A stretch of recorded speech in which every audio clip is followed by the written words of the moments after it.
clerical level ni ko adum ko taw si ko ai clerk ki prelims loy ga di main se mayam na yaugan de ba class no si ga tagi ha man te ko thai na su han di ni ko ai prelims na hen emphasis pi no kana di ko maroi na ai concept di examination khan ba ai prelims khan dong na te main khan do ni main se focus pi ga dab ni ko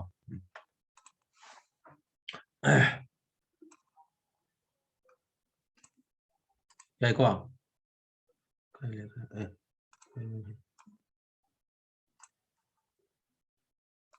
ahan mata ka do jige tar ga di circular setting arrangement to mix up ni ko to du si ko ado ai offline to bu di nang topic wise na tak la ka ni ko yai ko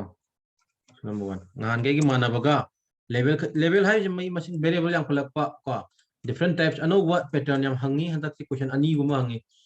adu khumbang ngam da badi arai bani ko adu bu ga jige tar ga di khumbang ngam na bu na tar ga di amlai no ko pi ani bu ko always ka do jige basic concept apply tor sala lo re ko namlai khumba yani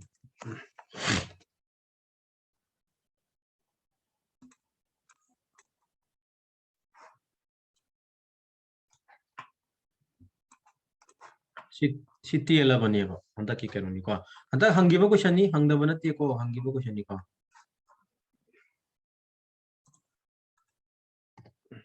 kaida hangi ga tar ga di SBI clerk ki main ta hangi ba question ni ko hana sablo jam mi nipan phama model tara ya ko le sudra main level nam kitang hanga ka ni ko question fajabe yam yawi hanta aina sem bada ko ai expected question yam yor ka ni la pusu ai ko la ni an khali kam ko no ko yeng se noi han hot ki habra na chagana kun hot mi na je habra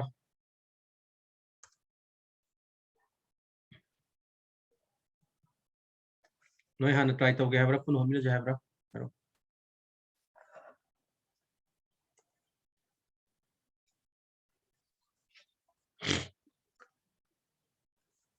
Gorobaso nang IBB club tha bro ta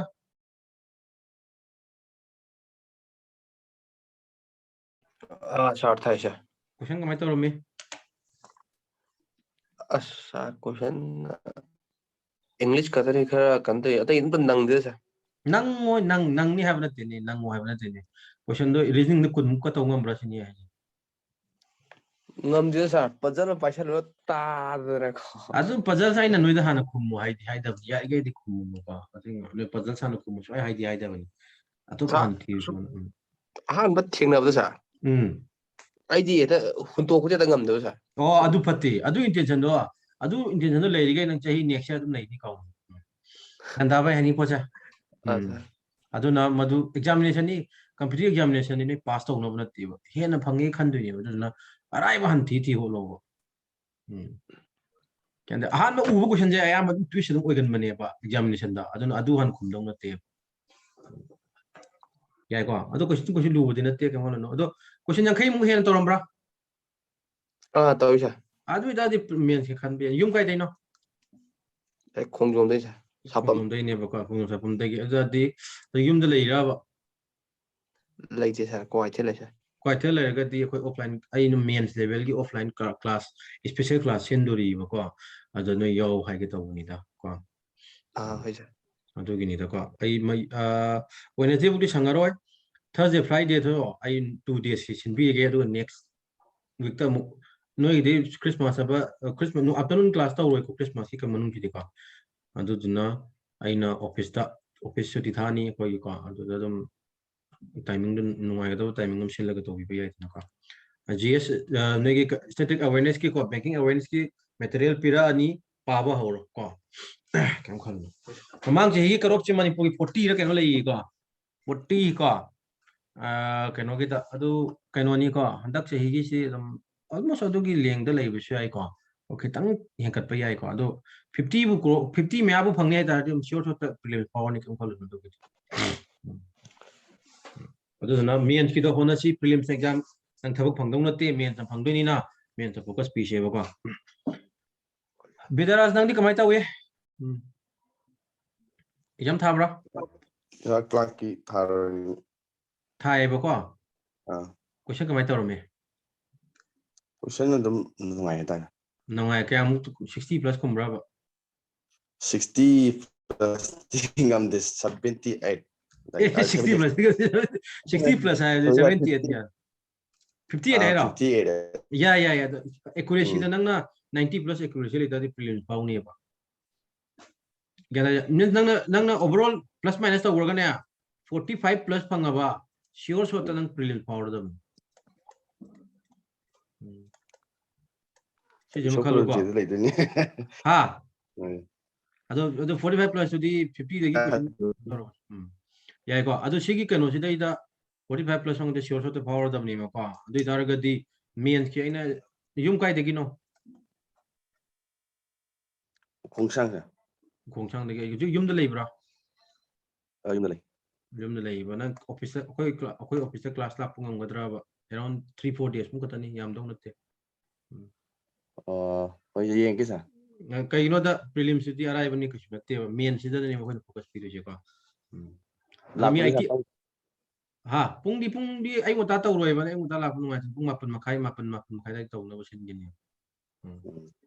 kai no da noi gi matam du su ai mo ta la di kan taw jana ko adu haura si question ja haura si che sida kai harang gai ta di 10% ni ko kai ta di JKLM ko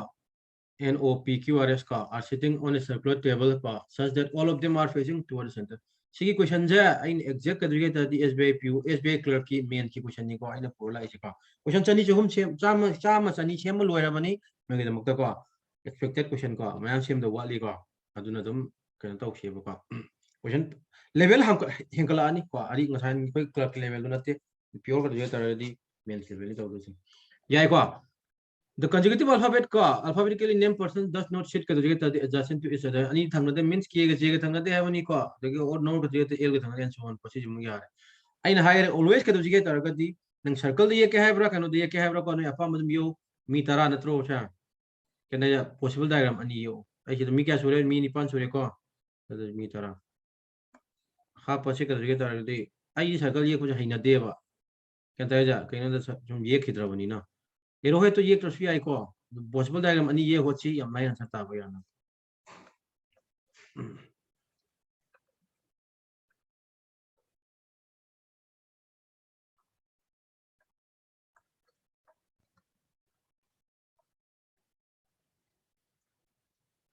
यार को सा सिदा ये ngasi adi daraga di hojik ahan me information da la ase ba s ka do siga sit thadu level q hai bani ko adi dadi dare hawro si ko q ka do siga q gi thadu level to kana level s lai ni यार को मतलब का do siga daraga di s q do kana husit immediate level m hai bani m gi immediate level hai यार को सिबुक्ता मतलब 2% sit between m and o si lak padane ba ina ne thoina ka do siga daraga di possible diagram ani yo hai ji kai gi do daraga di ani ye ga sa yam line ta ba ya ne ba em go ga mi ani le have na tro o tham ji ko sida ga ta si possibility da sida ai o tham ani yare ko ani ye ga sa yam thu na ta ga ni ama tang ni ye ko da khalu no ko matha dam ye nga si ko the number of persons sitting between o and the q ga mak ta le ba mi masing do and ja is one less d ga m and p m ga p ga mak ta le ba mi masing do ga ama ta have ni au dar ga di o q ga mak si matung dai mi kya le khanga ga si bo ai sida mi ama le re ko adu da di m p में तो मी नहीं लेंगे दादी का 1 2 से कहां ले रहे सीधा यार को o का q में तो मी क्या ले क्यों 1 2 3 ले रहे को दादी m का p में तो मी क्या ले नहीं मरी 1 2 3 4 से कहां ले नहीं सिबु यार को हां क्वेश्चन करना नहीं का मतलब हम ये when counted का जगह तो हायर मी हम सॉरी का को when counted का जगह to the right of o की राइट है मन थ्रो o की राइट एंड m की राइट है मन o की राइट है o की राइट तो दादी से क्या ले को atau di sini semtuk si kosi cuma, yaro. Kena aja, aduh tadi ogi rata sini tadi, dalam lagi, amal lagi ko, aduh tadi ani si cuma ya. Ogi rata kita sini kya lagi yo? 1 2 3 4 5 lagi ko, aduh em rata 1 1 2 3 4 5 6 lagi ko sekarang lah ne ba, pilan. Yaro ko sih, cuma ko. Ai ogi rata em rata. Macam dah J sits adjacent to PM, J to P ke adjacent le heta di sini J thama jiko, amang agang tham gino irunu sida, gore kon hola lori. मतलब 2% से between j and n j n के मतलब मी नहीं ले है बनी है को अब तारा का दी सी की मतुंग नदी का तो j n के मतलब मी नहीं ले n सीधा ले बे आई को छे आई दंगो ले बे मी आई को मतंग थानम से मत आई हो n तो who does not sit adjacent to r n तो r का थंग नदी हरम बनी है या को मींस इधर दी n का r का थंग नदी को छे यार को मतलब 1% between L and R L का R का मतलब मी अमल है यार को अब दादी if कोई गुमाई ना सीधा J तो N तो सेंट थम जल्ला से बको सीधा थम गेरा को N का R का थम नदी है तारा का दी सीधा का तो जिगे तारा दी आई सीधा N थम बया का दरो यारो M का N का थम नबया याद बनी ना इंद्र अल्फाबेटिकल ऑर्डर की मतलब थम बया याद बनी ना को अब दादी सीधा का तो जिगे तारा का दी आई सीधा N तारा नहीं N का R का थम नदी है बनी को अब दादी R सीधा ले बया याद रे का तो जिगे तारा का दी अमुक का तो जिगे L का R का मतलब मी अमल है तारा का दी आई सीधा R थम बया मनी हो को यार को सीधा का थम मनी L थम मनी लोअर है पर्सन दो कर्म पर्सन कितना आ रहा है J को K कितना आ रहा है K कितना आ रहा है लोअर this is नंगी का तो जिगे तादी फाइनल सॉल्यूशन सी मखा था बहुत में मथोक ताते वो को अमा द सुमने फंगे तादी अनि सुबदो येंगनो नंग मतलब मांगना बने नंग सीधा लोइना पारक इंफॉर्मेशन मैम जिंदो लोइ फंगा बना द्रो लोअर कमन कम थंगना बयाव ब्रे येंगो अमदो थंगना द्रबो मैम तारी बोय हाय सिबो अमतो थंगना द्रबो नत्रो यार को एनी दाव ले हो बायरो सीधा एनी दाव ले हो दो बायरो यार द्रो यानी को नेक्स्ट टाइम येंगा सी क्वेश्चन नाम फजा बा हंगेबो को हंगबदो अदु कोन होचेबो को अदु बको दिगे तारकती सी होलो यमो आहान बगी क्वेश्चन दा कोडेड इनइक्वालिटी सु हंगी को कोडेड इनइक्वालिटी कमाय हंगे तो सुनाय हंग क्वेश्चन नंबर 2 दा ये को 2 क्वेश्चन नंबर 1 है सी को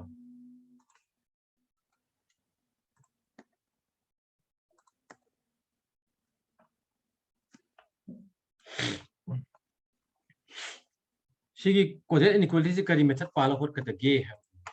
अदुने वैना पामिसे सिंगल लाइनर ने पी मतम ददी याम लाइन होत पे याएबा नंगी कोई बेसिक इनइक्वालिटी ऑप्शन बा सिदै नंग ना कोई बेसिक इनइक्वालिटी की कांसेप्ट तो पाला होलोबा मतम याम संगनेबा अननेसेसरी दा इफ नंग अंडरस्टैंड तौरगा कोइना नोइदा बुक फेस मेथड अमा ताकि बताक ता बारो इनइक्वालिटी दा इनइक्वालिटी दा बुक फेस मेथड अमा ताकि बताक ता बारो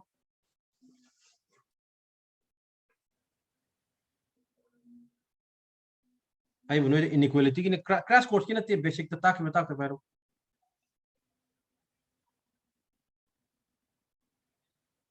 तारिबो खुमो गदो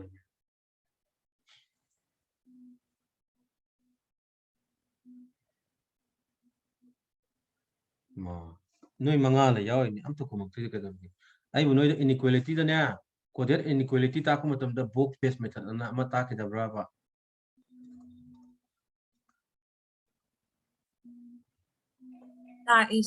ता इको अदु की कांसेप्ट ते अप्लाई तो सेबा अदु पान बे याम लाई होत पे यानी बको यागो येंग सी को द परसेंटेज अदु बुक फेस मेथड मा येक लागी येंग को सा आई बुक सो अंतंग जस्ट रिमाइंड तौर गे येंग अदु डिटेल्स दे हायर गे को बुक अनि अंतंग येंग असेंग ने बुक अनि यो हाइब नते को द ग्रेटर देन थमसी the greater than equal to थमसी द लेजेंड थमसी लेजेंड इक्वल टू मयाई द इक्वल टू थम जाबनी को इक्वल टू की सिंबल दो अदु दादी थमो कम ने हो हिदा परसेंटेज मीनिंग तो के percentage means a is neither greater than nor equal to have a throw और दादी कहीं no percentage means less than नेवा less than यार को a has b means neither smaller than nor equal to have नेवा और दादी greater than NeVA he has तो कहीं थम्मनी सा greater than सिंबल ए डायरेक्शन का neither greater than nor smaller than ए direction का equal to की सिंबल नेवा यार को ampersand है not smaller than have निको not smaller than है दादी का greater than or equal to और ampersand greater than equal to ampersand ले यानी मतलब दा डॉलर से greater not greater than है दादी less than or equal सी यार भाई मुझे सिबु यारे को सा सिदगी समय होचेबा अब दा आइनि पामिसे r percentage j नत्रो येजा r percentage r दगी j सके दादी कॉमन नोबेल एलिमेंट सचे है कम कॉमन नो सिंबल लोय थोखरो बा तै सिंबल इ डोंट कॉमन नो सचे बा r से ले को काय लेगे j से ले कॉमन नो सके काय चलनी r दगी ना g बुक लानी ज्ञान तै जा g दगी नम कदरी दादी n मुक चखनी सॉरी नते ओनी सॉरी अंडू का r दगी ना g बुक चलानी g दगी ना कदरी के तरगदी कनो लानी होचे r दगी ना g दगी c बुक को c दगी ना j बुक चकी दोइने बा और दादी सिंबल लिंक कई कई लेगी यंग से आगे रिस्पेक्ट की $$ नहीं $$ नहीं दादी कई नोचे नहीं मुझे $$ दादी का तुझे क्या डॉलर सिंबल लानी आर दगी ना है जा सिद्ध का तुझे दादी डॉलर का तुझे की दादी आर लानी कुछ है जी जा करनी हो जी दगी ना का तुझे दादी सी बुला को दम दा की हेस करनी हो की हेस को दादी कना वानी सा जी के रिस्पेक्ट दादी सिदा हेस सी ज्ञान दाबरे मुझे सिदा सी दगी जे ने को सी जे दगी डॉलर का तुझे दादी जे ने यार कुछ है मैं इशाला कुछ हूँ और दादी सी इशन दसु यार को डॉलर ने का तुझे दादी हूँ को आर की रिस्पेक्ट ये हमको तुम दे हूँ कहीं डॉलर ने हेस ने सॉरी डॉलर ने हेस ने डॉलर अगेन डॉलर रो मानी को डॉलर है डॉलर कहीं ले डॉलर है डॉलर ऑपोजिट सिंबल ले रहा नत्रो ऑपोजिट सिंबल ले रहा तुझे तारगदी सी लाल है नो रिलेशन तार यार को जा अनि शुभ टी हेस डब्ल्यू टी देखी डब्ल्यू मुझे क्या देखा चक्कर तक टी देखी डब्ल्यू जो क्या टी देखी ना काय वो हन लानी है सी वो हन लानी है ना जा सी देखी मुझे जी जखरानी है ना जा टी देखी ना तुझे तारगदी सी वो हन लानी सी देखी ना मुझे तुझे तारगदी डब्ल्यू जखे दुनिया को सी देखी डब्ल्यू जो हम the हेस एम्बर्सन yung ko ke has ke tujuh ke ampersand अब dari kana la ani cha c ke tujuh ke tadi has w ja khani ho sudah t percentage antro ani chi interchange to thumna ga dikka dikka dikka percentage interchange to dollar taro dro t eko अब dadi yung dollar de gina has puke anu ta yung dollar de has puke no dollar le has opposite mo le ko chi ke tujuh ke tadi no relation la ni यार को option number ई दी और हम देखो कैसे कहते मतलब हम next में यंगा जी कहीं ना ऑप्शन नंबर ई और हम देखो कहीं ना ओ नन इज ट्रू है हम और हम बका option number E the none is true है उनका यार को नेक्स्ट का तो जगह दादी हो अदो दादी सीधा की सिगी ले पता की ऑप्शन दगी के जगह दादी हो ऑप्शन नंबर तंग यंगो बको 1 सु लान ग्रे 2 सु लान ग्रे को 3 होपे मथोक तारी ब्रो सीधा बो नहीं बो हाइरो 3 होपे मथोक तारी ब्रो ज्ञान ता होबर ता होदो भाई हो हाई होके दुबो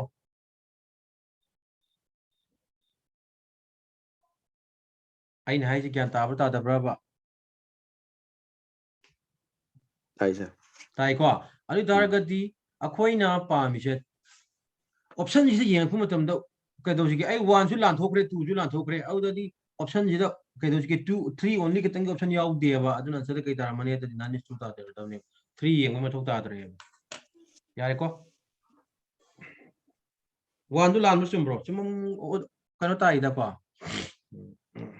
यारे को मैं तो दुना सिन कनो की लेरे सिगी हिकी सिंबल खंगो रो को आई सिंबल लिंग दो बॉक्स संग इरा सु इरके को नेक्स्ट हो जिके तादी क्वेश्चन नंबर 2 दा ऑप्शन जो सुने पिरम जी को ऑप्शन देगी हो जिती ऑप्शन जो करा सिंग न होला जी थाई नहीं तो लोइना होता याद है नियम नती है बको क्वेश्चन नंबर 2 दा का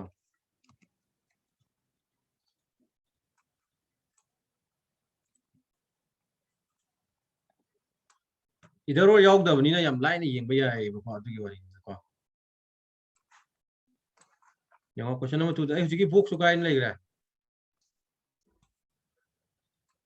देखो बॉक्स का इन बॉक्स सिंबल लिंग दा हेरो ए देखो बॉक्स सिंबल लिंग दा हेरो ngang ni ji blue to i the box symbol ning do kai no ta ro bo si box ne kai no da fit tai thok pa ya ba ko ni si da kai no hash lai gi bani ko ya ko si da address lai gi bani ko si da kai si da dollar lai gi bani next si da kai no lai gi bu percentage ra percentage ampersand ko देखो जा percentage ampersand देखो हम the के दो शिकायत तो नहीं b $x नहीं b देखी ना ice पुक लाख तो नहीं कमाचा चाहिए हो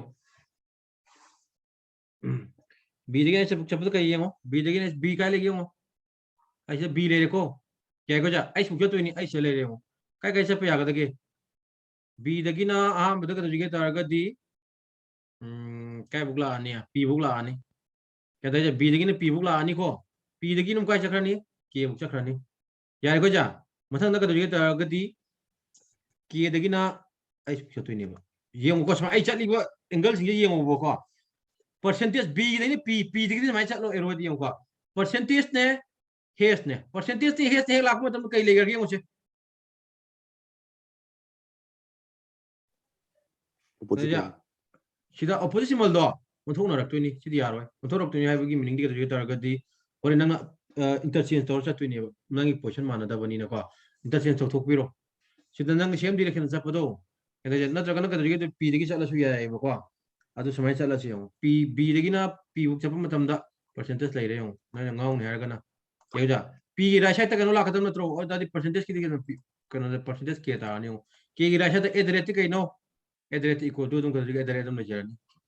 यार को जा सॉरी ऐसा और दादी बीडी के चला करती हूँ बी के तो जी के परसेंटेज asi ऐसे सुमी ब्रो p ga percentage akpri और ला हो के हाई यार को अनि जी इंटरचेंज तो नरो इधरो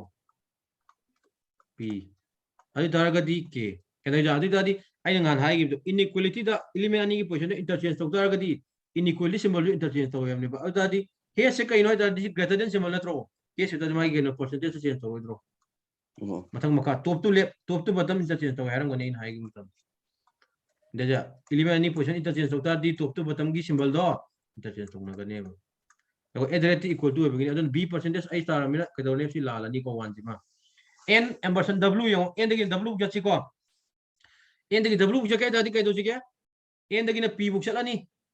Left train na right cha ka di ka de ba. N de na p buk chala chi ko. Yar ko ja. Masang da p de na w left to right cha ka di adum na exact symbol samjan ba ya. Ya ko address has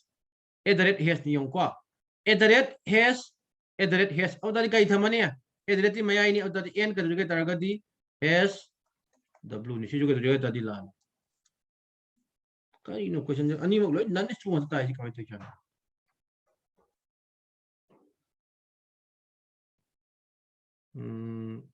b ka b percentage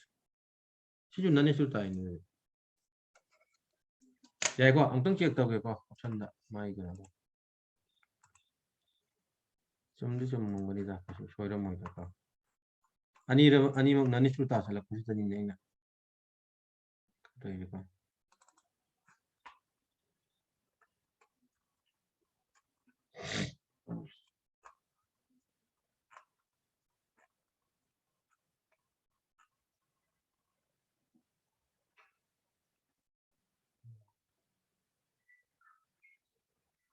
오케이 22 이제 그게 다지 나니 수다 사이 21 이동 등 체크 돌음지 거 뭐 옵션가 많아름제 kai 소이 요 22 이제 야래 거 아니 kai 소이게 좀 체크 돕지 거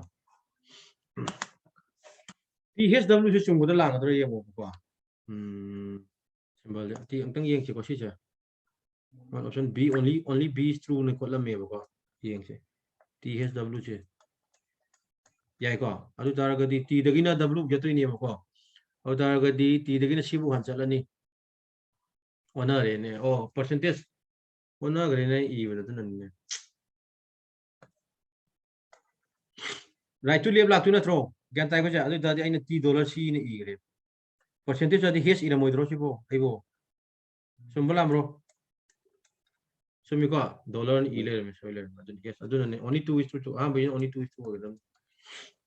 याई को question number 3 दंग young Chico question number 3 पे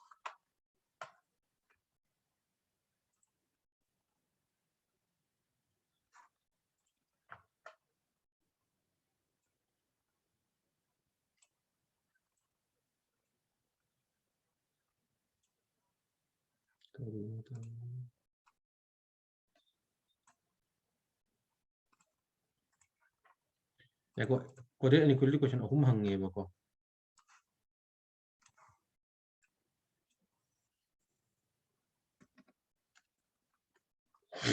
yang si mo yang ajo question so ninga lita bani ko yan gamje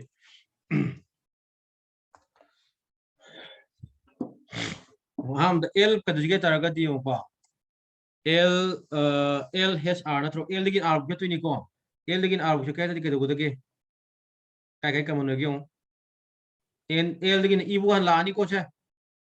ye ko ja matang dam ko dujge i digin na kai bu chala ni i digin na n bu la ni ko ye ko ja i digin n bu la ni matang da dujge ta di n digin na काय बुझे किदेबा r बुझे किदेबा याय को चा अदु तारगदी होजी यंगा से चप्पा मतम ओंथोंना लेफ्ट राइट टू लेफ्ट लाक्ता दि ओंथोंना बिरा सचे बको परसेंटेज होइता दि कई दोजिगे तारदी l का दोजिगे तारदी h ने याय को जा मथंग द का दोजिगे तारगदी सी डॉलर नि को डॉलर दि कमाय इंटरचेंज तौरनी डॉलर गदी को वेट याय को l गिन इबु लाख मतम से कई सिंबल सकी यंगो से l गिन इबु लाख मतम दा परसेंटेज का डॉलर का नत्रो परसेंटेज का दोजिगे तारगदी डॉलर का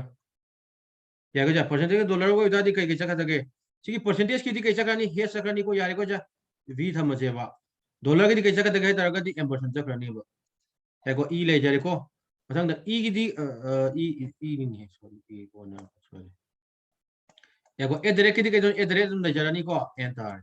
मथंग द दोजिगे तारदी सिदा हेस ले यगरनी मथंग द y ले यानी एड्रेस का दोजिगे तारदी r नि अब दादी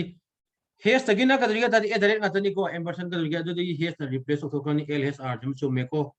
मैम यारे को नेक्स्ट पॉइंट तम t परसेंटेज v नि को t दगिना v बुक सके ददिका जगह तक हेरो यो t दगिना e बु हान चला नि को छे मैम देखो मथंग द e दगिना v बुक लाक्तुनी बा अद t दगिना e बुक लाख मतम द कइनो एम्परसेंट का हेस कने बा एम्परसेंट के हेस के होता दी के चेंज हो दगे हो एम्परसेंट की डॉलर सकरनी को p लेगरनी को मथंग e की दी के दोजिगे तादी हेस होता दी परसेंटेज सकरनी को e दी के दोजिगे e डॉलर का दोजिगे तादी v नि लास्ट कई तारे तादी चा t परसेंटेज v सिजु सुमे को कहीं परसेंटेज ना हाईएस्ट को राइट न को y डॉलर d तो यो कई तादा यो y दगी ना d बुझ तो इने y दगी d बुझ कई तादी कई कई चका तके y दगी ना n बु हान लानी और अब मेन सोय बगी मतलब फरक लावल जो y दगी n बु लाख मतलब हेस नत्रो अदई कई था मनी चा y दगी कई तागा तके है तागा d परसेंटेज n यारे को सिबुक्ता हेस दगी कन सके तादी मथंग दमु n दगी ना करी चका चलने बा e बु चलने बा n दगी e बु दी एड्रेस दम थंबा यारे बा मथंग e दगी ना तो तरी डॉलर v ने बा देखो परसेंटेज के डॉलर को इतादी के दोसिके y परसेंटेज तादम सी लाल है अदुन ओनली के दोसिके बोथ 1 एंड 2 आर 2 डाउन अनि कतों से मिले यारे को छे मैम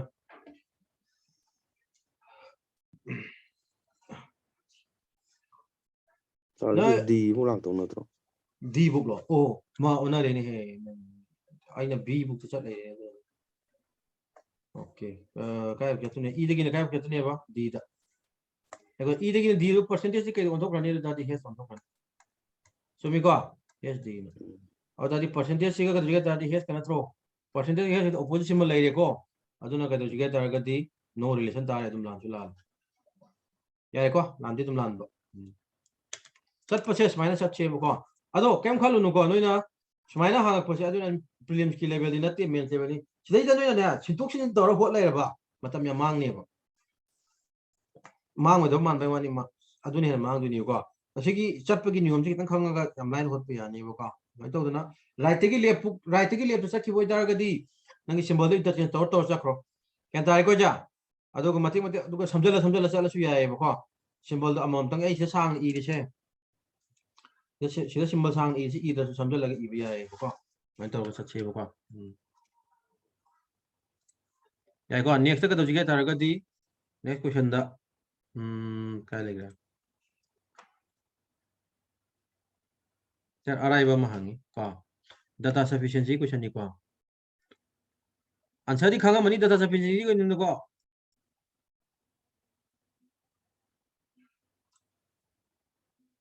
आई क्वेश्चन दी पीरियड होगे बा मागी ऑप्शन नंबर ए दना का ओनली डाटा 1 इज सफिशिएंट तो वो दी पीरियड होगे बा को डायरेक्ट क्वेश्चन होल से बा question number C question number 5 तो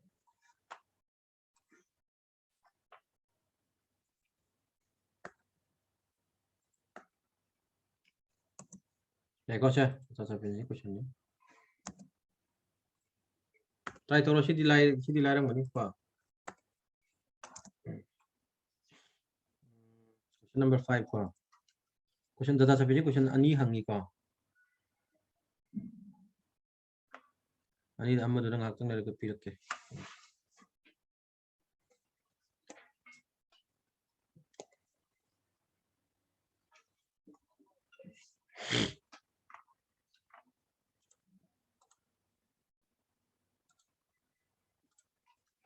Yang ko au tara ga di sida yang how is W related to T have ni ko han bagi de kai diagram yek tadi khum sung ngam ko data sufficiency je ko question arrive prelims level di khum ngam wan kum sanga aga di ka yaro yo ko you why is it conjugated the sister of conjugated aga di you have ni ko au that is my yes ko why is the sister of you yare ko then who is the only son of V have ni that di V di masana pa matan ne have ni sibu yare ko V ki gender khang tri ko man W is the daughter-in-law of U have ni W से U की daughter-in-law है ताकि V जी की gender हमें थोड़ा इधर यो मसानो palm थोड़ा नहीं को आसी की कहना है बा W यार को जा मतलब दो कहीं है कि Z is the male member of the family whereas कहीं ताकि X and कहीं Z is the male member of the family have नहीं को whereas X and T are the female members have का है हाफ तुरी के सिबो Z चिकन आना हाफ तुरी है कि सीधा हाफ तो याद दिया मतलब हाफ तो याद हरम दबरारो Hiram देखो अब तक one is not sufficient one is sufficient way दे हापम नहीं थे बा जे तो नुपा नहीं दिखांगे नाकन गाँव ने नाकन नहीं चला मुझे प्लस यार और दे X and T को जगह तरह का नुपी ने हरम में इनका जगह तरह फीमेल है सीधे की कोई हापम नहीं थे हाप यार वो का ना पूरा Z हाप तो नहीं आप पंडित W में पाता का नेक्स्ट अभी दादी जी मंगी आगे Z is the spouse of V का Z is the spouse of V तरह का दी आई नो data sufficiency की prelims की मत ये नहीं तो की ब्रा तोगी को अदादी जे तो वी स्पोक्स है दादी अनी लोग जगह दादी कपल्स हुए नहीं कना नो खंग देखो कौन को जैसे दा सी वाई हुए नहीं को यार को जा मतलब कदो जगह दादी वी तो कर जगह दादी सिबलिंग ऑफ टी की सिबलिंग ने है बनी को जेंडर हम हाइरम दे सीधा हो G U is a child of V U तो वी की चाइल्ड है रमी यार को जा मतलब कदो जगह तरह का दी and brother of W U जगह दादी वी की ब्रदर डब्ल्यू की ब्रदर ने है रमी यार को जा next point dim ko jigate why is the spouse of you why do you is spouse ne harame ani je combine to ya ge dro da ya ro da ya ro ko da either ani mo kano oi da ma or ama si gi tu je sufficient oi ma ko matang da why is the spouse of you and parent of x have ne ko au da di ka to jige ya ko au da ga di si da ani mak cha si kam how is w related to have relation khang ma ngam bra ngam da ro W की gender खंग bro आरो W की gender खंग दब रो data illo ham dia हा data illo namade काय दे पिरमी बा काय दे पिरम के बा डॉक्टर इन लो काय पिरम के है भाई ना जी सी की statement 1 the pigeon money 2 Young मतम द 1 येंग गदर नहीं बा आइन हाय गए 2 येंग मतम द 1 येंग गदरा बा येंग को अदि तार गदि येंग द W की जेंडर खंग द्रे बा ये को जा अद सी याद रे को सी सु याद रे अनि से कंबाइन तो या रे दा रो yaad resa कई यारो जनो है तार गदि सिदन W को U को Y के से मसिन बनाउ ने हरम द्रो नजा सिदन U को Y के से कपल ने हरे सी याद दादी कंबाइन तो या गदर यार होय अद बोर आर नॉट सफिशिएंट अनि मक तो कंबाइन तो सफिशिएंट होय है यार को जा ini daw library sudah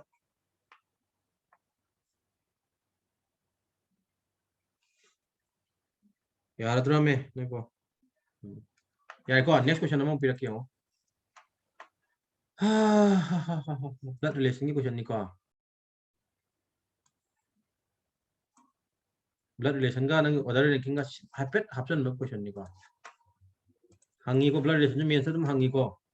question number 6 हो बता question P3 बनी को सिंगदान condition question hangi को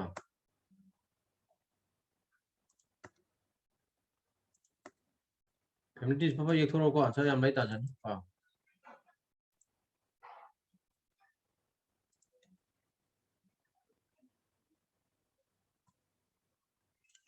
my conditioning the properly Iram होगा का ने हंतक की SBI क्लर्क की मेंस ता हंगी बतो मणिपुर की दी कैंसिल ता उगरे दना को तो पगी दा हंगी बे क्वेश्चन ने को अदगी आइना कनो पुरके हाइदुना एक्सपेक्टेड क्वेश्चन नि को ओइबा याबा हांगपु याबा को न्यू पैटर्न दा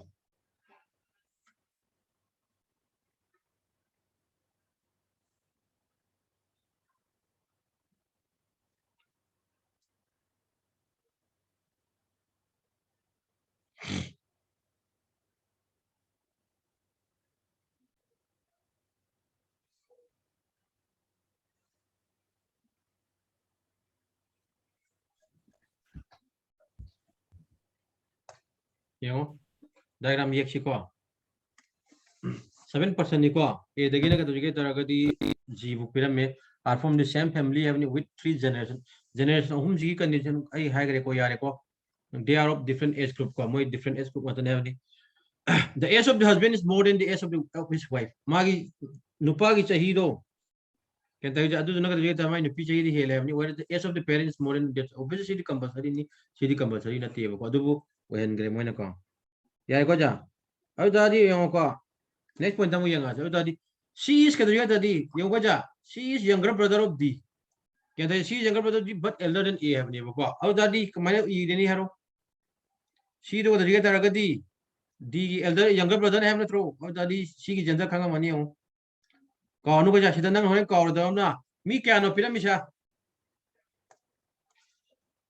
mi kya no pila misha po mi tadi ini kau order ranking ki kanu tu si ibiram mo na tadi orang kumbawa ni order ranking ki base diagram mo me 4 ko 5 ko 6 and 7 matang da kaduge taraga di she is the younger brother of D le ko ada di D ga C ga je ga shipping choirani ya ko matang da elder than kaduge tar di A have matam da koina kaino hai the younger brother da di D should be kaduge da di greater than kaduge C wani and C should be greater than A magi kaino gi matungina sahi gi matungina yara bacha C ga relation hapa ya dri ba ma hale matang da F is the elder sister of A have F to A gi elder sister ne have ni ko ada di ani suba information kai phangba ga ngara ni haro da sigi F is kaduge da di greater than A phange ko mayam adu the elder sister of A harama minna kaduge ta di F kaduge ta di elder sister of A sibu ga abri adabri mo sida yare ko masang da E is the mother of C adu the E is C ki mother ne haram da di yo yar bacha au da di sida point nama lai kari lege haro sigi point da kai no ama lai haram kai har ka da haro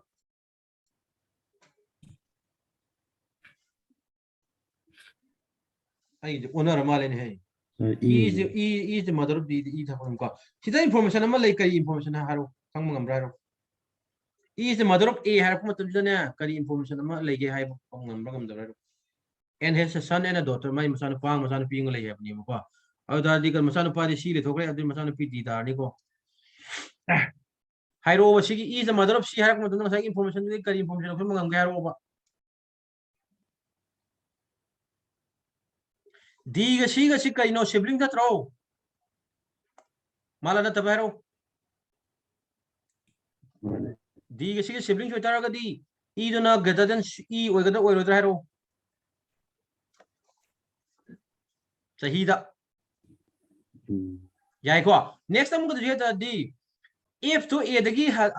C do A dagi hal yare adam ko jeta di if to kano ne moi ni sister ta agram na tro adu da di moi ni another generation ma le mane ba adu da ga di sumaina ha pa yare ba sai E is greater than ga jeta di D is greater than C is greater than ga jeta di F ga jeta di F is greater than A na pa yare any doubt level ta ba or possibility ni ko jasi exactly sum abra ham sum dri ko adu bu yeng si kai na da di horen F ta gi helam ba sai to mai kan le ram ta di madan da F o nga ko sida adu da di singa tang thang bi ko F is the mother of G hai ko adu da F is the mother si bu ki sum ni E is greater than D dum de F is the mother of G hai ko tam ko ha pa ji gya F to G ki mother ne haram mana tro adu generation hum ni ho nge da di ka na le ni generation hum phang phang dri ba sida phang dri G do ka ji hu younger sister of ka di B ne G છે B की younger sister ने मी तरुक सूर्य को तरियप सूर्य माले था option दो दंगाए रे यार को option दो दंगाए रे को नेक्स्ट में दम के दोगे ता दियो G is the only granddaughter of E G do E granddaughter मथन नहीं है बने बा और दादी करा B करी हुए ने रो B जो ना कनो और दादी नेक्स्ट का दीजिए B is greater than का दादी G में तार नहीं सी आवरे आता मैं रोक चित में यार वो B is the younger sister of B hai kum tam da sorry G is the younger sister of B and B is greater than G da ne ba mathang dam kai hai ta di mo A is the brother in law of C A do C ki brother in law ne tar ga di obviously ga ge yong ko C ki masa nupa ni C ki nupa ni F ki nupi ni ko da si mo ni si ga ga ta di couple ne sem ba ya pra da bro couple sem da nang family tree law ne ya ko da di si ga ma nupi ho ni brother in law hai da di nupa ta hai यार को next point हम इसका लेगा नहीं G लेगा नहीं को next का ना लेगा नहीं सीधा B लेगा नंग फैमिली तरह तो शुरू में हूँ नुपा तार में यार को सी मुक्ता और दादी इंग सहाय करे नुपा दुना नुपी दे हल्ले है बिना सी तारानी को जा ई गटर देन गरे तरी डी गटर देन सी को सी इज गटर देन एफ को एफ इज गटर देन गरे तरी ए यार को और दादी नेक्स्ट का लानी सिदा A should be greater than कई दाने बा A should be greater than B. B तानी को B should be greater than G सिगी डायग्राम अनि से तारे लोरे नंग सिदा को यार को दादी इसे ई थमसी को डी थमसी हो 그 다음에 C 탐마지 라스트 F 탐마지고 넥스트 그 저기 A 탐마지 넥스트 B 탐마지 라스트 그 탐마지 봐 G 탐 애니 다운 레벨로 시다 무슨 그러다 미 너는 무슨 하고 야나 야라보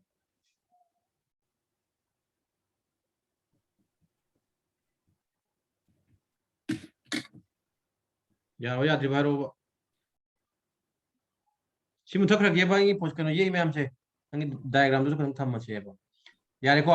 next question दे यंगा जी और दादी the one who second eldest नो सी 43 ने हरम है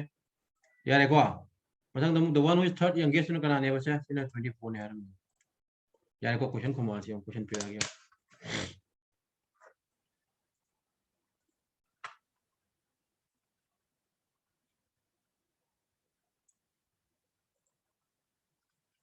क्वेश्चन नंबर 1 द कह गया जी पिक न पे चला गया को संद्र का सन बदल सन भाई तो लग रहा है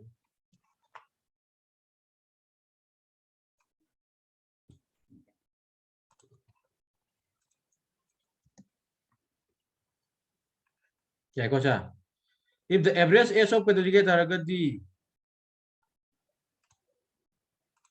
if the average of A and F to pedagogicate taragadi 27 ne then what the possible age of C की possible age क्या था कि क्या था तुम मान गया या को obviously के pedagogicate taradi हो जी ये ngase बको अब अइना लखप पे 60 नंबर यारो को से 27 नंबर यारो को से sorry 47 में 49 में यारो कहीं ना सी दो एफ की डी देगी ओल्डर हो गए 28 का 34 को ता दूरी बा एवरेज एज तो कह दो जी एक एफ की एवरेज तो क्या नो देता है आई एफ की चाहिए क्या नो क्या ताकत के 38 है एवरेज ए प्लस एफ पाई थी थ्रो 54 तारे को ठीक है एफ की देता है ए चाहिए क्या तारा के 54 माइनस 28 ना थ्रो तो 54 माइनस 20 का क्या 24 और जब ए से हीरो 30 ता थोकरेबा ए से 30 ता थोक सी पॉसिबल एस क्या तारेबा 34 तार यारे को नेक्स्ट टाइम में यंगा सी अब तारगदी how is B related to D हंगे बी रिलेटेड टू डी कई खुमनी question number 2 how is B related to D कई खुमंगा तो क्या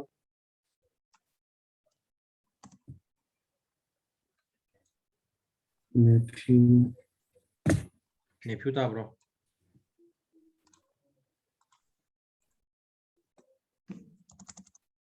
यार को बी दगी ना डी दी के तो जिगे बी दगी डी ना थ्रो बी दगी डी कमाई nephew ता दोइनो डी दगी बी है ब्रो सॉरी मैं को यार को बी डी दगी बी दी के माय ब्रदर्स के तो जिगे सन बा nephew ता मतलब तो question हंगे who among them following is the eldest among them kana na khai halani that anu ani ino ani yare ko cha sibukta input output ka sima image na thole si je mai na copy to ya roi ka sangi si chal ro in to question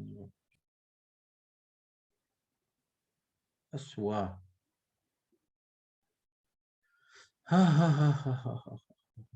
course of action ni sangi atien bam te yaudra question atien bam yauri ko chal loi da ba ta ne ba du ni ko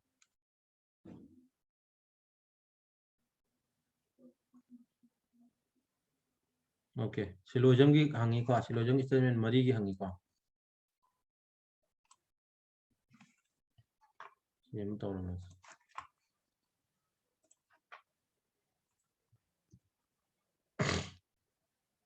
अच्छा हो सका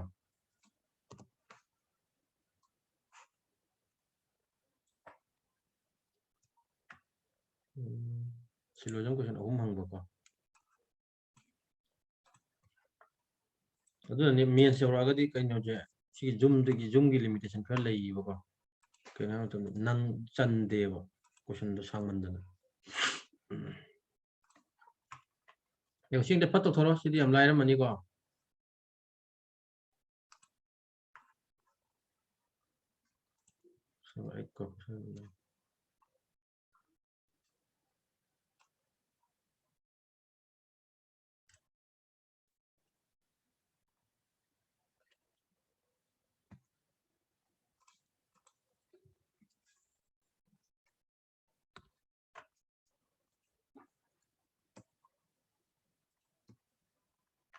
스테트먼 머리기 항바 한다.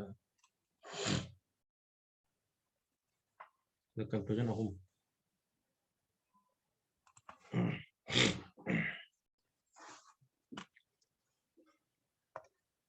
diagram ye khumjira ye tabi khumjiro. Ye adum khumjiro. Only a few towels are kaiba. Chicken mai malida.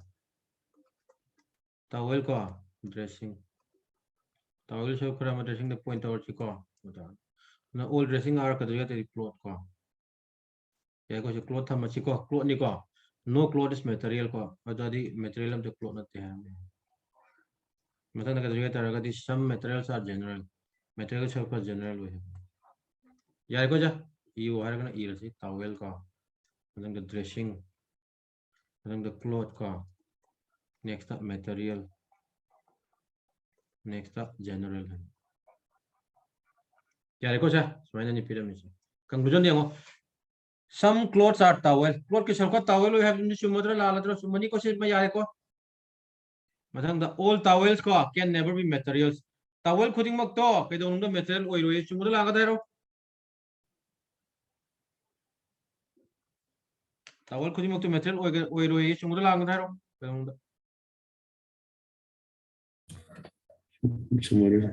सुमनी को कई दोनों ये towel cloth में some relation है towel cloth तो कई दोनों तो material जब यार वही को मतलब no dressing is material dressing हम तो material ओइ देशों जो सुमी को Jadi aku maksud all 1 2 and 3 cuma option dah. Macam next conclusion nama kerja question nama 9 kita yang asik kau. Only yang kerja tadi few roots are green have ni kau root kisah rukar katang green no have. Kerja root kau green. Ya ni kau macam all roots are kerja tadi stem. Root ketimu kerja tadi stem oh hari kau saya sama na stem. Macam only a few leaves are green kau. Ada di leaf kisah rukar katang kerja tadi green no arrow है तो कौन नु को जैसे ऐसा ना green the pointer को तो मेरे को जो lip ni ko sina and all limb means are lip ko min ko timo ko jeta lip ni so ya ko cha ai dai de hoji nga si all stem can never be ka jega tar ga di green stem ko timo to ka do green oi be ya roi sunga lang ro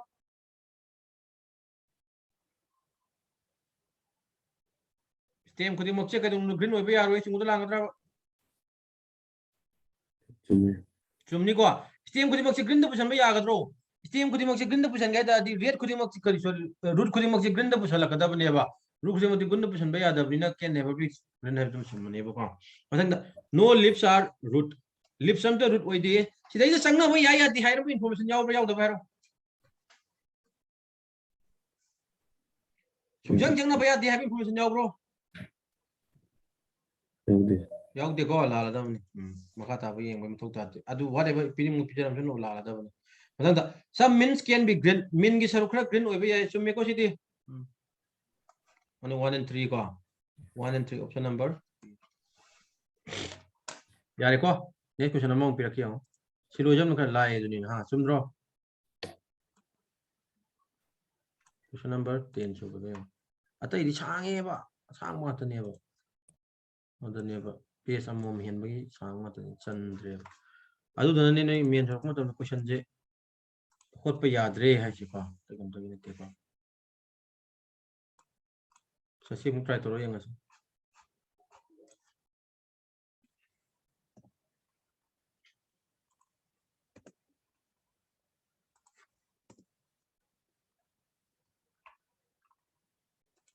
Answer sidi answer na san hajar ko. Kaya target to.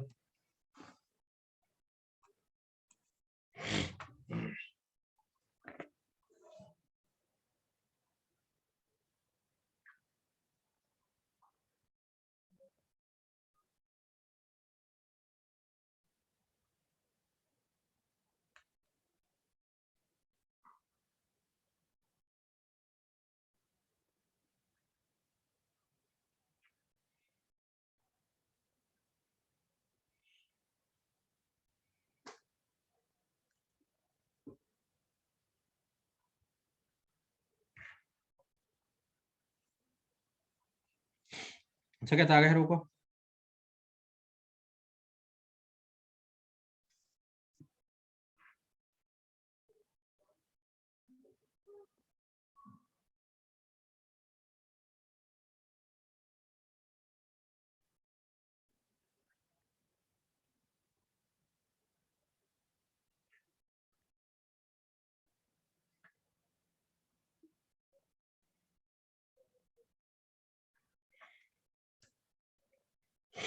Kata lagi saya kumun silujang di jelai ada begini.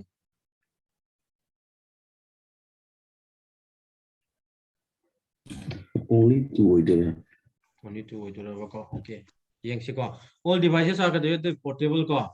But only portable are machine है ना money no machine automatic है ना में वो को. All automatic are heavy ko. Only device itu tadi sudah कोई नहीं संग में याद. All heavy ko can never be machine. Okay. All heavy have ना थ्रो. अब tadi all heavy itu kada machine itu pusan में यार रे को. All heavy itu machine itu pusan में यार kada ना can never cuma itu ना sih one cuma itu ना. Siapa yang macam? All devices are kada jadi targa di portable.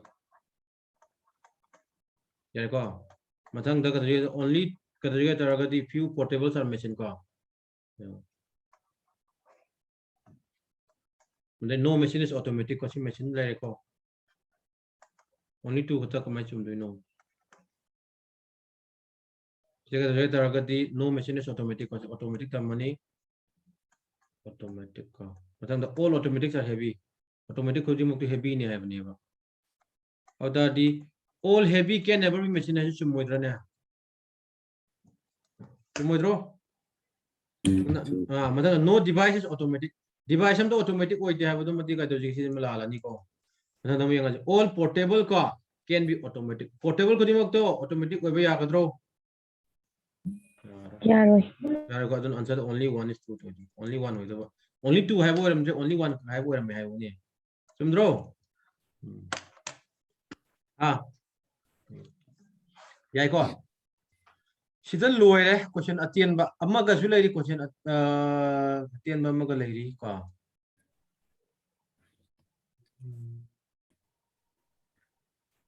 No. हाँ क्वेश्चन अत्यन बा अम्मा का ले री वो को तो कमाई तो उसी क्या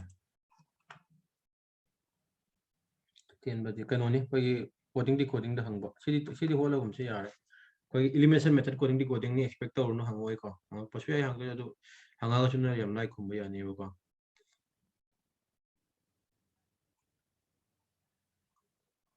क्वेश्चन याम फजबा नहीं हंगे दिमाग तरादा हो गया कई दफा चल दादा सफिशिएंसी क्वेश्चन में ले रहा मिची का तो का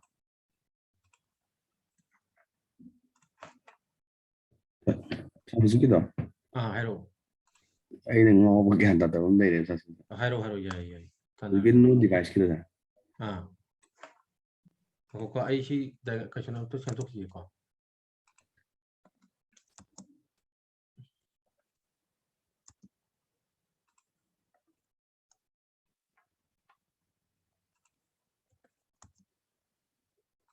सी सेमंग गया दो को तो सीधा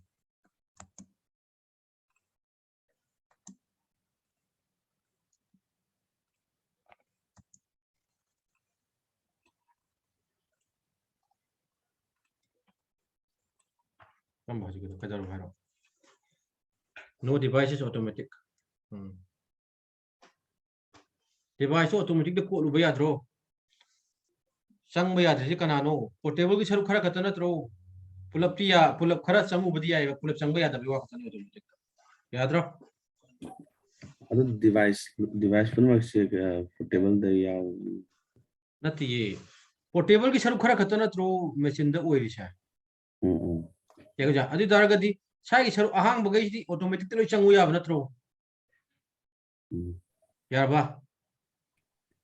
Asih possible और मगदी चुम दे आई ना हगरे सी डेफिनेट कंक्लूजन 100% ट्रू गदम ने हमने थ्रो सुमबलाम ब्रो 100% ऑलवेज चुम गदम ने बको अदो 100% ट्रू दो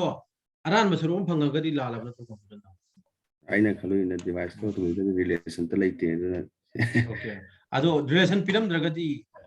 possible chumgani definite chummoyebo. Yareko. ꯄꯩꯁꯥ Yes, fig data sufficiency question tawra yangas.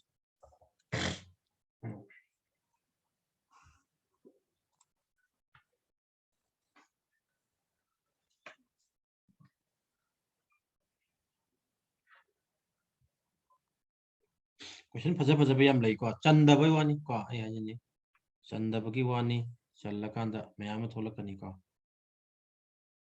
Tena jum online da kitang farak tari hai ko.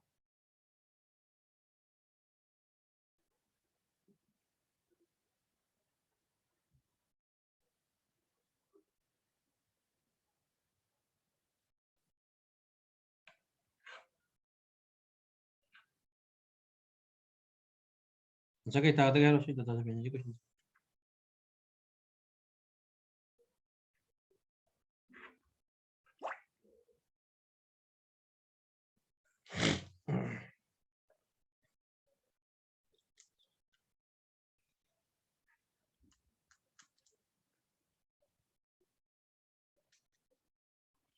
Seven floors ni ko MNO PQRS ko are living in a 7-story building such that ko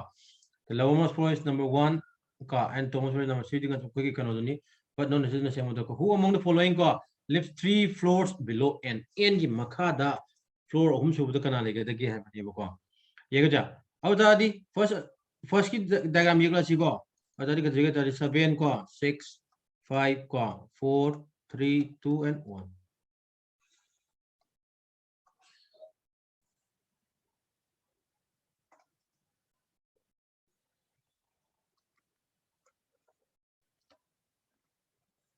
online ja koi gi nogi kariya smart tv da to online no khangbra YouTube ta noi kana to pisa pai am to na do khangbra khangdabra ro khangye sa khange ko amai to ro amuk nuai ga da ba ko no koi je tang kari ha ji ge low budget film mo to khangbra kana film da kana low budget film do no ko adjustment to na bai ni matam ki ni ko ado yeng se kam khalo no ko koi adum ngamna ba to si ko ya ba gi to lo re ko R lives ka 3 floors above n have ni ko or ga m gi masak ta ga di floor ani ka khala R le ni ko m the who lives adjacent to p the p le bi ko the p le bi the only two people ka live between p and the q p q mak ta mi ani khak lai have ni ko ya ko masang da the number of the person living between above o is same as the kino ji r r gi the tar ga di kai haba masak ta le mi masing du ga so o masak ta le mi masing du ga r gi makha ta le mi masing du ga mani have ni possibility ma'am le bro daru si da bo lots of possibility later ne R gi n gi makha da mi kya lege je exactly hai ngam godra ngam godra ro sida R thama se ba ko example ni ko sida R thama se ba ai m thama se ba na ya sida ga de p thama se ba ko sida ga de ta ga ai q tar ne ba ya ga masang da R gi ga de o tar ni ko ja pa da n gi exactly hai ngam ngam nam n sida ga de sida n oblique ga de kana le ge ro yes S oblique n example ni ko si oi dro ya to mem do n yo kha exactly mi kana lege hai ngam ro ya ko ja sida ai thamai je r je si kitana ti thamba ya to mem se thamba ya sida ai ko mai r tham tar ga di r gi makha da kya la ni sida m le ni ko cha ye ja au da di sida o le jagra ni ye kana le ni p le jagra ni ya ko p q no to mi ni le ha ne ba ye sida s na tra n dum le jagra ni yes si ye le si kyan ta ba da ba ro ya ko aduna one is not sufficient one is sufficient oi dre ko two gi de yang asi ko two gi dum ko 7 ne 6 ne 5 ne ko 4 ne 3 ne 2 ne 1 ne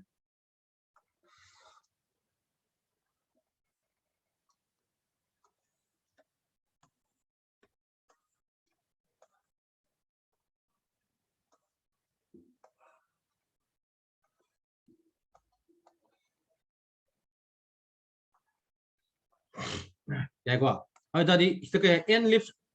kind on an even number floor ko and 2 floors above s7 n do kada diga even number floor da lai hai au da ga di kada usi ga ada mo s whole is 3 floors below above below r hai au da di ai n tham ji ko n tham ba ya ga ya ro dre ada mo s tum ka hai gi mo da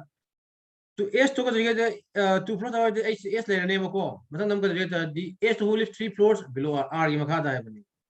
ya ko sida I the r n thamasi ko kana ja n thamasi 2 floors ka jage the below the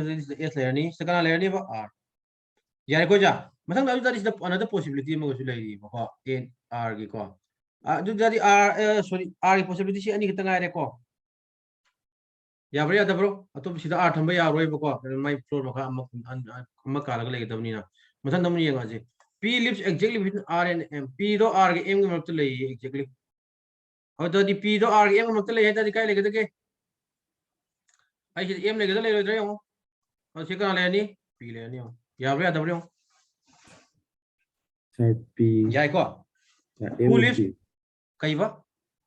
m को p के तो ati aham information m do glak tri ye m no who lives above n o 2 floors above o habni m do o gi masak ta floor kya ka khala le ba ani ka khala le si r thamba ya dre au dara ga di si possibility se chumi bala le bro sir si p possibility से se m का आगे मत ले देना तो kai ba p से m का आगे मत ले देना m ga r gi masak o sida sida o p je m ga r gi masak chumi sida si jume ko o m do ga de huli sabab o second 2 floors above o si ya ba yo second ata haure person karam ngai haure sida sida chumme ko da dia dam chumme mathang si possibility tam yenga che ba ko au da di m r se ka de ta p se ka do se ba m ga r ge makta le ya ta sida p da ga m le ba ya ro ko sida au da sida ka le ni sa sida ju ka de ta di p le ga m le ba matam da ya da sida sigi thambam lai tre adu di only ka de 2 da gi sufficient kum ngam me ba ko aduna only 2 is sufficient ta ne yarba only 2 is sufficient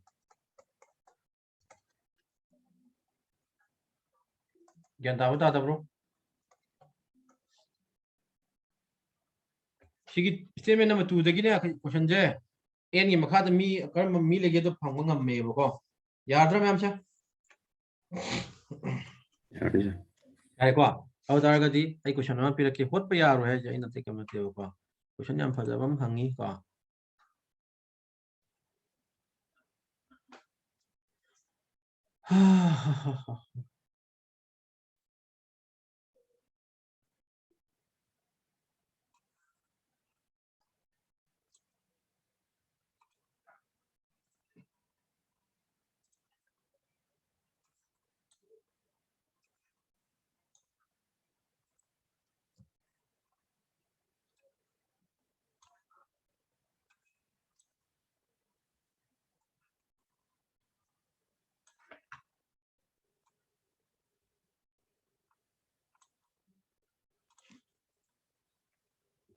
question phaja bai se yam phaja mo kuna te ko si je do dagi na phaja bam ju hangi ba si kamai ko tu no ba ina sei do channar I do pathok ko pasin ga to bo challar roi to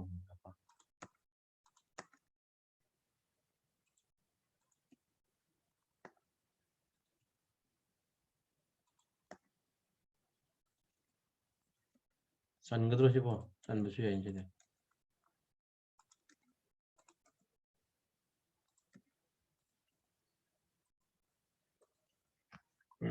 chan ga dro si bo ai bi pa chan ga dra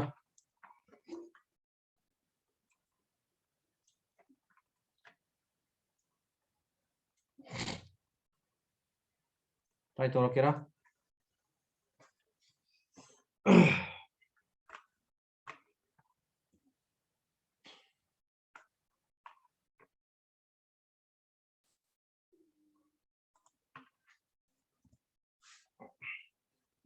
chan do man bo si bo wo pa da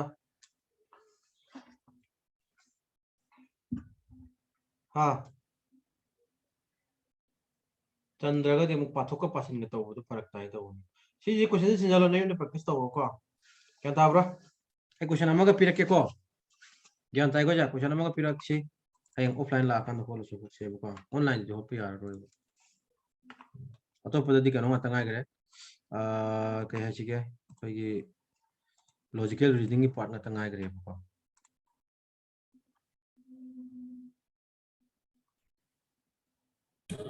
offline sẽ có ngành nào này anh offline je ai ga Thursday de gi ho pi ke Thursday Friday to ke ko नुमित निनी दने question फना होत पे यानी अदुगा अदु तदि समाय तौरसे हयेंग सिने अखोय कनो तौरसे बको logical reasoning की part तौरसे याब्रा अदु तदि logical reasoning की जो हंगेबो क्वेश्चन जे येंगो बको याम साथी साथी ने हंगेबा लॉजिकल रीजनिंग कंसेप्ट खंगा खंग द्रिबो को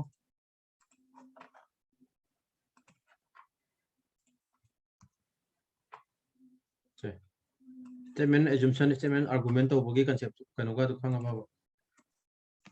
concept tak tne da si hot pe yaroi bu ko ngau ni ko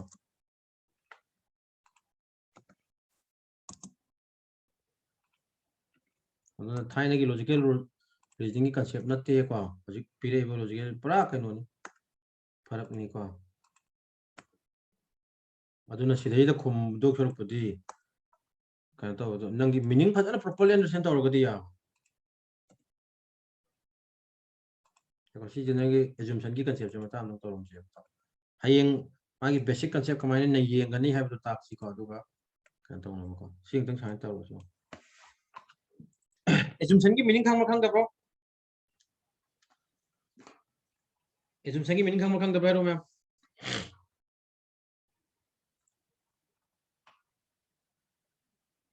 ꯆꯦꯆꯦ ꯅꯥꯎꯕꯤ ꯀꯩꯅꯣ ꯕꯤꯖꯥꯔꯥꯁ ꯒꯧꯔꯕꯥꯆꯣ ꯍꯥꯏꯔꯣ ꯑꯦꯖꯨꯝꯁꯟꯒꯤ ꯃꯤꯅꯤꯡ ꯈꯪꯕ꯭ꯔꯥ ꯈꯪꯗꯕ꯭ꯔꯥ ꯍꯥꯏꯔꯣ ꯈꯪꯗꯦꯕꯀꯣ ꯑꯗꯨꯖꯥ ꯑꯗꯨ ꯇꯥꯔꯒꯗꯤ ꯑꯗꯨ ꯈꯪꯗ꯭ꯔꯤꯉꯩꯗ ꯁꯤ ꯍꯣꯠꯄꯗꯤ ꯌꯥꯔꯔꯣꯏꯕꯀꯣ ꯃꯗꯨꯒꯤ ꯏꯟ ꯗꯤꯇꯦꯜꯗꯨꯗꯤ ꯀꯩꯅꯣ ꯇꯧꯁꯦꯕ ꯁꯨꯃꯥꯏꯅ ꯌꯥꯝ ꯁꯥꯡ ꯁꯥꯡꯅ ꯄꯤꯔ ꯍꯪꯉꯦꯕ ꯑꯔꯥꯏꯕꯗ ꯀꯩꯅꯣ ꯇꯧꯕ ꯅꯠꯇꯦꯕꯀꯣ ꯌꯥꯝ ꯂꯨꯅ ꯍꯪꯉꯦ ꯍꯧꯖꯤꯛꯀꯥꯟꯗꯤꯀꯣ ꯍꯥꯟꯅꯗꯤ ꯌꯥꯝ ꯂꯥꯏꯔꯝꯃꯦ ꯍꯧꯖꯤꯛꯇꯤ ꯌꯥꯝ ꯂꯨꯔꯦ ꯑꯃꯨꯛꯇꯪ ꯍꯥꯏꯔꯝꯒꯦꯀꯣ ꯑꯦꯖꯨꯝꯁꯟ ꯍꯥꯏꯕꯒꯤ ꯃꯤꯅꯤꯡꯗꯤ ꯀꯩꯗꯧꯒꯦ ꯍꯥꯏꯇꯥꯔꯒꯗꯤ ꯅꯪꯅ ꯍꯥꯏꯔꯤꯕ ꯁ꯭ꯇꯦꯠꯃꯦꯟꯗꯨꯗꯅꯦ ꯑꯦꯛꯖꯦꯛꯂꯤ ꯄꯤꯔꯝꯗꯕ ꯁ꯭ꯇꯦꯠꯃꯦꯟꯗꯨꯗ ꯍꯤꯗꯟ ꯑꯣꯏꯅ ꯍꯥꯞꯄꯛꯄ ꯏꯟꯐꯣꯔꯃꯦꯁꯟ ꯑꯦꯛꯖꯥꯝꯄꯜ ꯍꯥꯏꯇꯥꯔꯗꯤ क्लासरूम हम नहीं है जैसे क्लासरूम हम नहीं जाती मोहन के किले में आकर की मोहन डेस्क ले रहे आगद्रा बेंच ले रहे यानी सुमी को जा व्हाइट बोर्ड ले रहे यानी क्या एग्जांपल नहीं कोई है नहीं पोषक चा ले रहे दबसु के चुकाई देव और स्टूडेंट ले रहे सुयाई और वजह था टीचर ले रहे अतरी हाई बाय एजम्पशन जा नंग एनी के नॉर्मल ले रहे तारगदी नंगे डेस्क ले रहे व्हाइट बोर्ड सी एजम्पशन तौदुनेबा अतरी सिगी स्टेटमेंट जंग तंग लेना सी यो The court, the court asks the petroleum and safety explosive organization PESO to review the clinical the consumption of fireworks. And that review to have clinical consumption of fireworks, so particularly with respect to the reducing aluminum content. And how firework to the aluminum content do adu handana bagi targadi nangi review do clinical composition do Madhugi review to have and submit a report to on this within 2 weeks. Hi, within 2 weeks that some report submit all happening.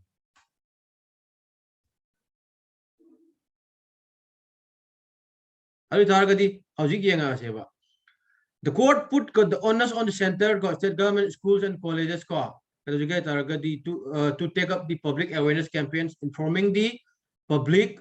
about the harmful effects of firecrackers. Chungada langa da roke assumption da court ne onna sabi meaning ke hai you can check out put on us on the center hai do go put on us side put on us side man no one da on us sign hai na jo on us ke on us ki meaning kang bro okay duty hai ba responsibility ka अदु तारगदी responsibility है रखता है दिक्कत उसी क्या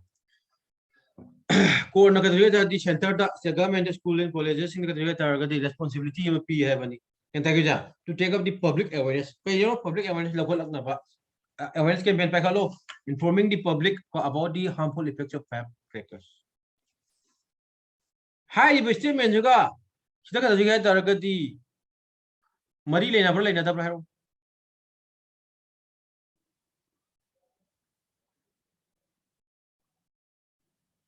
मरी लेना हारो बा स्टेटमेंट जी मरी लेना हारो एजम्पशन दा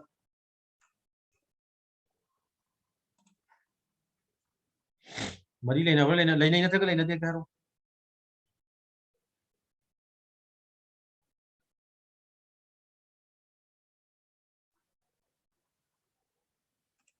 mari le na brava sida hai ba question jeng tang mun ye mo ba statement na pyramid sha peso sida court order ta buna tro peso da peso hai organization ni da my clinical composition of fire rock to magi review to na particularly ka jege tar ga di kai haram ga ta di with respect to the reducing aluminum hena yahon da aluminum chang do yahon da ma ga jege ta di magi clinical composition to review to hai bane ba and submit report within 2 weeks ki hafta ani manung da ga jege ta submit to hai report amane statement peso na hai bani adem ga jege ta di court nam ga jege ta center da mu government da mu school college da public awareness ka do jige ta di campaign pang tho hai kaino de harmful fire effects of fire mari le na bra wasi statement jiga assumption jiga mari le na bro anyway mari le na bra ro ba statement the pyramid information jiga the pyramid assumption jiga mari le na bra le na da bra ro ba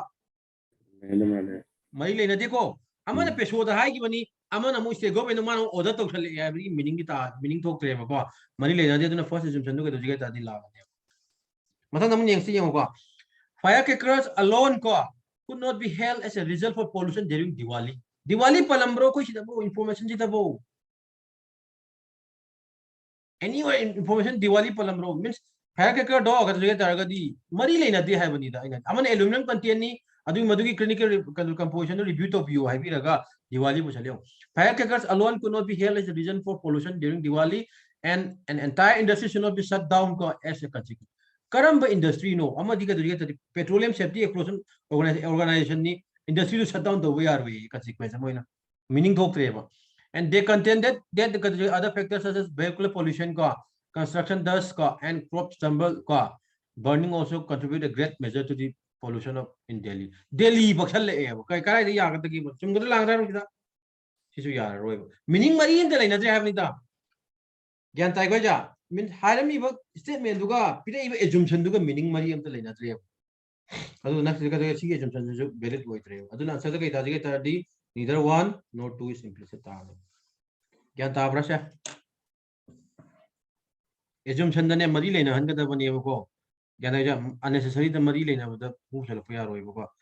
the classroom le ha ra se example ni ko ai ja ta bra tari bo mayam bo tai ko ai na sai classroom lei hai ba classroom lei chala ga do ge tar ga di fourth floor the class to bu yam nungai bani chi meaning lei bro there is a classroom hai classroom lei dang hai ram be ko krai de lei no kari de lei no kem hai ram de ba fourth floor the classroom class to bu nungai bani hai mari leina bro leina bro enda baro even though sidai fire ke kar si palami pande hai jun palle hai jun so ga do ge tar ga di mari leina da ba ke no ni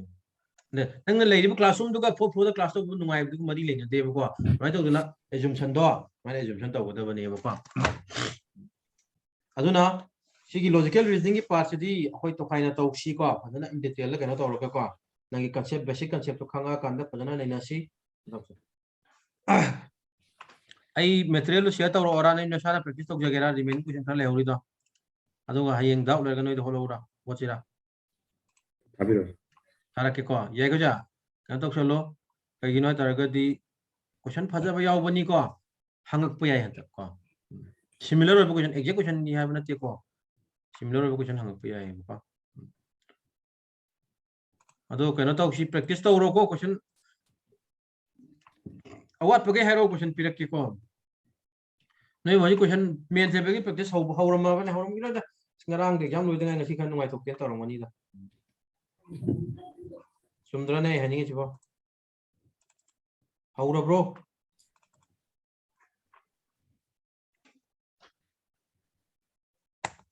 tha gam ni ko material budi ngasi ki kan do budi class so pri thara roi ba ko do ko pare ko adu ngasi main faida lo shala si ko ado offline gi do ai sila age ko lak na ba to ko lak to bi do nu ko question aru bu ho lo kan da noi hai comment kan doi ni aduga yar ga di noi banking awareness question so ai noi static awareness ko ai thara age ko hayeng ni sem lo ne ngarang sem ha ga ko Reasoning khakta gi oidera. ai reasoning khata gi oidoni ata po ja de oja noi de tak no ko no chumdro ha ja ꯑꯩꯅ ꯀꯃꯥꯏꯅ QA ꯇꯥꯛꯎꯗꯣꯏꯅꯣ ꯑꯩꯅ ꯀꯃꯥꯏꯅ English ꯇꯥꯛꯎꯗꯣꯏꯅꯣ ꯁꯥꯔ ꯑꯩꯈꯣꯏ ꯃꯦꯠꯁꯀꯤ ꯇꯧꯕꯤꯌꯨ offline ꯇꯧꯕꯤꯌꯨ ꯇꯧꯕꯤ ꯁꯤꯟꯖꯔꯛꯀꯅꯤ ꯀꯩꯗꯧꯔꯦ ꯆꯨꯝꯗ꯭ꯔꯣ ꯍꯥꯏꯖꯦ ꯐꯔꯦ ꯐꯔꯦ ꯑꯗꯨꯗꯤ ꯉꯁꯤꯒꯤ ꯃꯌꯥꯝ ꯁ꯭ꯋꯥꯏꯗ ꯂꯣꯏꯁꯤꯜꯂꯁꯤꯀꯣ ꯒꯨꯗ ꯅꯥꯏꯠ ꯀꯣ Gracias.